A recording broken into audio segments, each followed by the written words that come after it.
Smart 24, driving business.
Well, of course, today in our morning call, we're going to be looking at the budget, the next year's budget. We know we are in the current budget of 2023-2024. Now, last week on Thursday, 2024-2025 budget priorities were set on table, and of course they are giving us the amount that is expected, which is going to be a decrease compared to this current year we are in. It's going to a little bit decline. Right.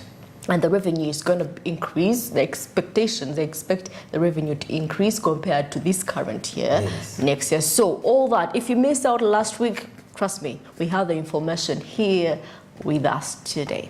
Yes. So it's very interesting, isn't it? It's very interesting how we're talking about, and there's an article in the New Vision that said, of course, the government has revealed key priority areas of focus in the national budget for 2024-2025 this financial year. And we're seeing to accelerate economic growth, the financial year 2024-2025 budget will focus on building an integrated, independent and self-sustaining economy by ensuring security, good governance and the rule of law, as well as maintaining macroeconomic stability. Interesting, Mercy, isn't it? Yeah? And I'm also saying that the government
So why not really invest in agriculture? People should do away with, I'm just doing agriculture for eating at the end of the day, but then what you need is money.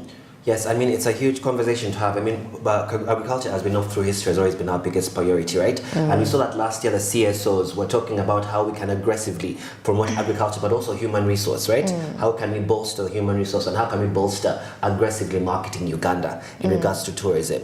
That's something that we need to front-facing our country, as we saw. And we also see here in the unveiling strategy in Kampala on Thursday, Kasaija said this will involve transitioning from a raw materials-based to a manufacturing and knowledge-based economy, as well as improving the environment of doing business in Uganda and making it competitive. I mean, we just saw the Uganda-South Africa summit, of course, that President Museveni had, and we're going to see a lot of the exports are going to increase up to 77 billion Uganda shillings, right? And we're going to export things like ammonia, some of these raw materials. But now we're seeing here that we're going to focus more on making our economy much more competitive to the outside world, isn't it, Mercy? And we're seeing there, according to the strategy, the total resource envelope for the next financial year's budget will amount to shillings 52.72 trillion compared to shillings 52.74 trillion for the current financial year, right? So presenting the budget strategy during the National Budget Conference in Kampala, Kasaija said, due to the large debt servicing costs, the government resources available for allocation have reduced to shillings 21.73 trillion for this financial year 2024 to 2025, from shillings 25 to 0.2 trillion. So you've seen it slowly going down for the next year. I wonder what could contribute to that factor. Well, looking at PDM was actually introduced last year, and of course looking at its performance, I don't really, and of course now that we have constituencies, I don't know, constituencies or maybe local councils reporting that there are, some ghost circles within some of the regions, some of the areas. And of course, money being allocated to these circles really, not only PDM but also Emyoga. Emyoga, when you look at Emyoga's performance, I don't think it has really performed as expected. And of course, PDM coming into the picture, and of course, still having the same issue like Emyoga. How sure are we that this is going to be sustainable for our people? And also, considering the conversation around climate change that we've been having, right? I'm wondering if this budget is going to center around financing, climate change financing, complementing and financing climate change, the public sector, public debt, all these things. It's something that we need to have a conversation about, because that's what we've been having this conversation around Tanzania, Kenya, and now Uganda. Are we prepared for the climate change that is about to happen, that is happening, that's in progress already? And I'm wondering if the budget will also be able to finance that. But this current year, actually, as they were giving the speech, the president actually emphasized that the need to involve the private sector, which I see government is actually doing. If you see most of the innovation, the projects that are coming up, they're involving the private sector. The private sector foundation in Uganda is doing tremendously because they are at, when the government and the private sector at one have one voice, there is a way the country moves on well. But if they are divided, the other one wants this, the other one wants this, at the end of the day, because most of the people actually fall in the private sector.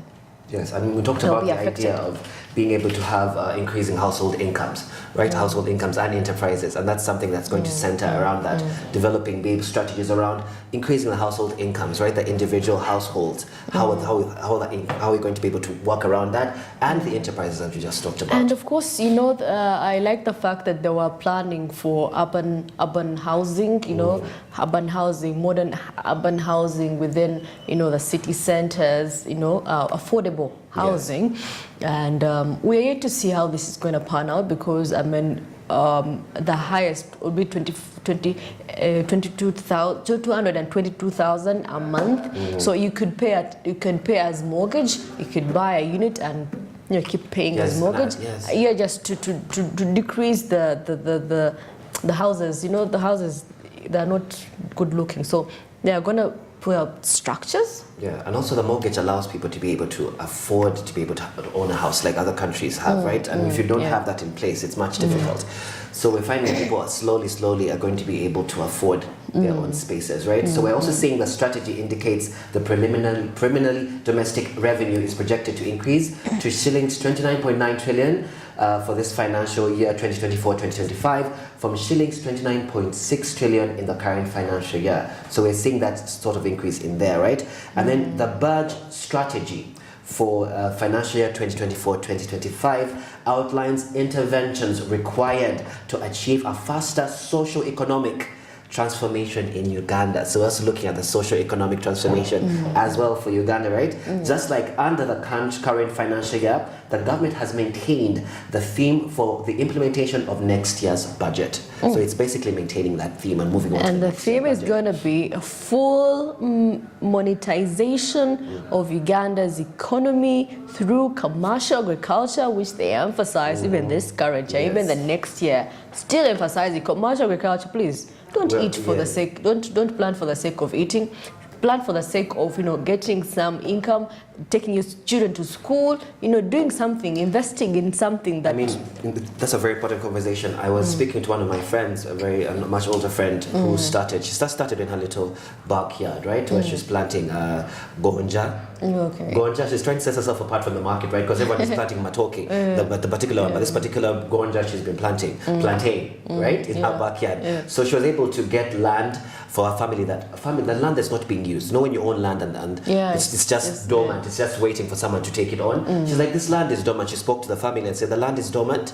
I can start to use it for production and start to grow my own gonja. And guess what? She's now huge. She's using over 10 acres now. And it's been over a year. And she's starting to make a little bit of money, but she had to wake up starting from her backyard.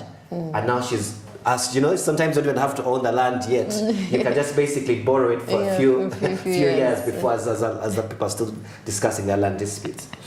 And of course, still industrialization. We're seeing more industries coming up and more job opportunities coming up. And of course, expanding and broadening services. Service provision is actually also improving. And the service sector, digital transformation.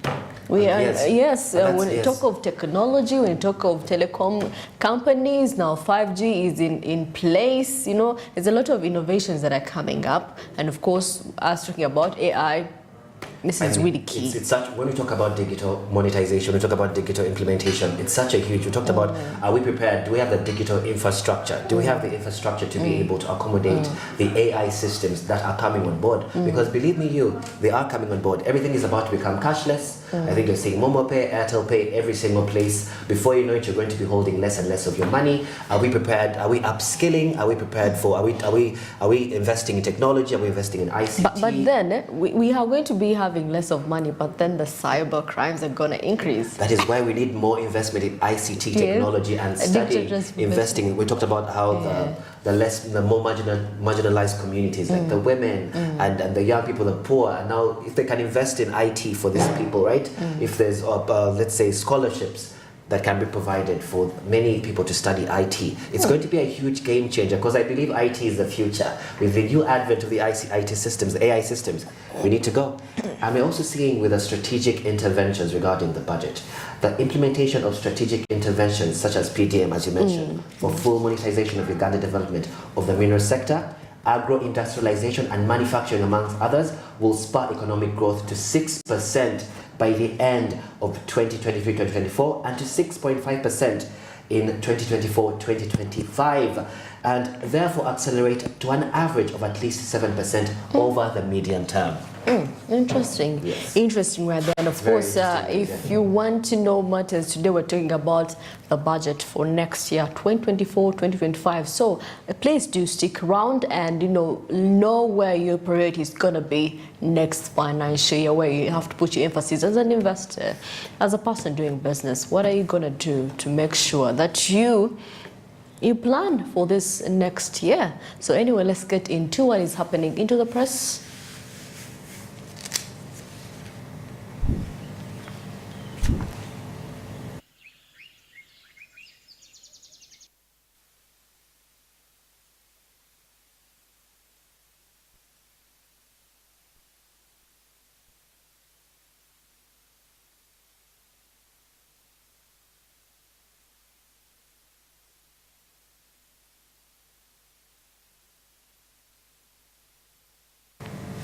And of course, in the new vision, I'm going to be handling the new vision, and Godwin will be taking us through the daily monitor. And of course, looking in the vision today, we see capitation grant coming in for teachers that are yet to. Another 109.71 billion released for capitation grants, and of course 32 billion released to hire 1,500 teachers. Oh, interesting. More teachers. More teachers. That's good. More so, teachers. Yes, it will encourage people, because I believe that's a sector people are going less and less in the education sector. Yeah. People do not want to go to the boards and start arguing with kids. No. People are tired of that, so they're thinking, let this kid study online. We don't need to be doing that. So the more investment in that would be a very good move. And but also, it would be really absurd if those 1,000 science teachers, with the increased salary. Oh my goodness. It would be, yes. Yeah. I mean, I hope we're having more teachers that are going to have more advanced conversations regarding IT, AI systems. Exactly. Those education in schools, we need more IT teachers in schools. Emphasis on computer studies. Computer studies in schools. Some of the schools, there's IT studies, but there's barely a computer for the whole school. So this is something we need to invest in. Like 10 people are just using the one computer in rural areas, especially in the less privileged areas. So those are areas we need to really look at. And also seeing here in the Daily Monitor, fingers crossed as NSSF is set to announce interest to savers. This is very good news, but we're keeping our fingers crossed and hoping that it will come through. It says savers of the National Security Fund, NSSF, are hopeful that this year's interest rate, which the fund said will be announced next week, will be higher than that of last year. This is a very important conversation for those of us that are saving on NSSF, even for those that save for themselves. It will encourage you and give you more juice to be able to save more. Anyway, we talked about kids reporting, and of course high fees bite parents as the school open for third term. Yes. I told you. There's always that third term increase, like maybe 100,000 or 50,000, which really does the parents squeeze them a little bit. Now, of course, natural resources have potential to drive growth, and of course, this is according to the report here. The full and systematic public disclosure of contracts and licenses in extractive sector will enable the equitable distribution of oil revenue. Jan Sadek, the ambassador of European Union of Uganda, said. Now this is regarding oil in Uganda. And another conversation regarding our medal winners, right? As Uganda is slowly becoming gold medal winners, we're seeing here that the lion bloodline is running Uganda's global medal hunt. So we're seeing here in animals, as they mentioned here, there is crossbreeding. But in genetics, there is always one important phenomenon, the role of chance. Not all first runners can produce children who will automatically run, according to Dr. Paul Stephen Ayala Ataro, the chairperson of Sports and Wellness Program for Uganda Medical Association. There are dominant and recessive genes for animals. Breeding has been successful, but we are yet to realize a lot of success in humans. I think they're thinking, how can we get all our medal winners to have children, and then we can start to breed winners? Because I think the high of medal winners is becoming high for Uganda, right? Yeah, true. And of course here we see why IGG halted the US mid projects in Western Uganda, and of course legislators sitting on just much as the recess committee, some committees still sit. And of course the legislators sitting on the Parliamentary Committee of Physical Infrastructure last week discovered that the IGG halted Uganda support to municipal infrastructure development projects in Bara and Tungamo and Kabale districts under unclear circumstances. Now, the projects, which initially ran from 2013 to 2018, were extended to 2023, and the initial phase budget had 397 billion. And of course, if you want to get more of these stories, you can grab yourself a copy of the new vision and get more information on these stories. And of course, right about now, we're going to get into the traffic updates. And of course, Andrew Barija is joining us, giving us what is happening. Good morning, Andrew. How is it there?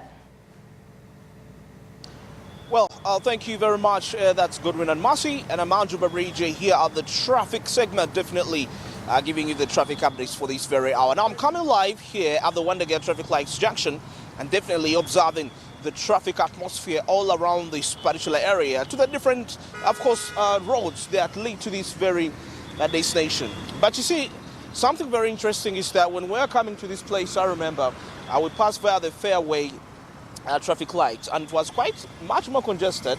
And I'm quite a little bit surprised that here it's a little bit mild. I'm also especially, according to the look of things, when I'm observing the Bombo Road and also the Makere Road, it's not as heavily congested like how it was when I was at the fairway. So definitely that means if you're coming in from this particular area, probably you're coming in from Wandega, you're coming in from any of these areas that relate to this junction, and you're probably likely to head towards the Gulf Coast or heading towards the Garden City. Well, you might be a little bit delayed.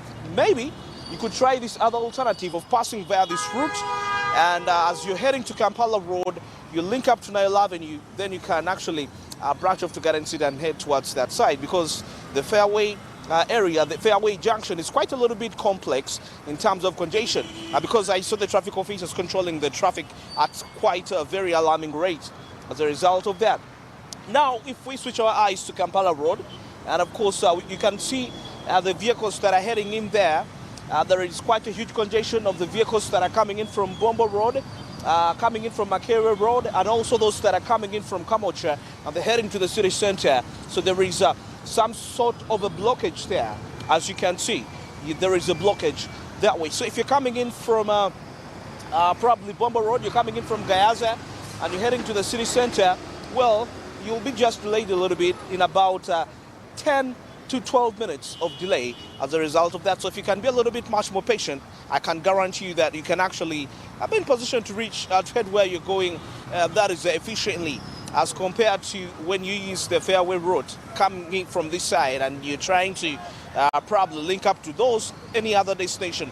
You might be delayed a little bit. Yes, so you can see the situation there, and at the same time, those vehicles that are coming in from the city, from Kampala Road, coming to Wandega, it's a free lane, actually. It's not any sort of a way of complicated as a result of that, as you can also observe for yourself from that perspective.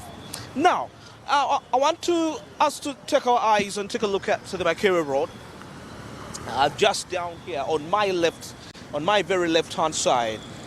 Quite like I told you, this is one of the routes that has quite a number of traffic lights all the way when you're coming in from the Sao Paulo route, you're connecting in all the way there. And yeah, even when you're just coming in from Mengo Essos and you're branching over here from Kasubi, you can really see there is quite a huge traffic from that perspective. So if you're coming in from those areas, chances are high that actually you might be delayed a little bit. You need to be really patient. It's quite really heavily congested, most especially if you're coming to town. Maybe you could proceed up to Bakuli route and proceed to Namirembe Road, and you head towards those other sides. But if you proceed coming this side, I could feel like you might be delayed a little bit. There is quite a lot of vehicles that are coming in from those perspectives, and they're heading to the different destinations. That is according to the look of things here. Yeah, and the traffic officers are very aggressive here. When it comes to controlling, there are two of them controlling these vehicles because of the, there are quite many, like you can see. So Makere Road is a dead zone for now. Dead zone, most especially for those people that are coming in from, you're coming in from Kasubi, you're coming in from area, even those that come in from Waisa sometimes use that. Could pass via that, connect via the Sao Paulo junction, and they are trying to come towards the Wandega junction this side. It's quite a dead zone, according to my observation. And now, finally, as we switch our eyes to take a look at the Bombo route, yeah, it's according to my observation, the vehicles here there have been held for about 5 to 7 minutes intervals before they are actually set free to head to the other destinations and execute the different businesses. Most especially of those passengers that are being driven. So 5 to 7 minutes, yeah, that's the time definitely. And I'm talking about people that are coming in from areas like Waise, Gayaza. I mean, you probably connect towards this very route. You need to be quite very patient if you're to really make it through. But 7 minutes delay as you're held in that. And to make matters worse, you just get out of that, and as you're heading towards the city center, you again get trapped along the way that side with a number of vehicles, because remember, it's a battle There are vehicles that are coming in from Akere Road heading to Kampala, those from Kamocha heading to Kampala, and those from that very route of the Bombo Road, and they're also heading towards Kampala. Yeah, to execute business. So you can really see that is the situation like here at the Wandegea traffic lights junction. Definitely observing the atmosphere here. It's quite congested actually. It's quite congested. Actually, the different junctions around city center today, and the fact that, of course, the schools have resumed. So that, at some extent, contributes to the reason as why we're actually seeing this huge congestion coming in all the way to this very area. Well, that's what I managed to get for you for the traffic updates this morning. Andrew Barija coming live here at the Wandegea traffic lights junction. Well, at this point in time, let's get back to thank you for that beautiful report. And of course, he is at Wandegea right about now. And of course, as you can see, traffic is moving on well. Those that are heading into the city center, those that are coming in from Bomboro, those that are going to Nansana, Waise, all that end, you can see that the traffic flow is going on. Of course, there's a traffic officer. Wherever there is a traffic officer, there is usually flow of traffic. And of course, don't forget the markets on Zabu are going to be open at 8:15 a.m. So if you're really wondering where to invest your money, you can reach out to Zabu. Just dial 292#. That is the USSD code, and for the prompts, so you can learn about the products, or you can go straight to the bonds and look at the different policies, the different years that you can invest in those government bonds and securities. So, and of course, Monday to Friday, they are working days from 8:15 a.m. to 3:15 p.m. So, if you want to invest in government bonds and securities, you can invest as low as 15,000 Uganda shillings. That is the minimum amount you can go full, except for public holidays and weekends. Zabu is operational Monday to Friday, even today from 8:15 a.m. Please, when clocks 8:15 a.m., please make sure you start on the work. And of course, they are partnered with All Tech East Africa, telling you to do something new. It's the year 2023. And of course, Smart Miss Business goes for a short commercial break. Coming up, East Africa and international business news.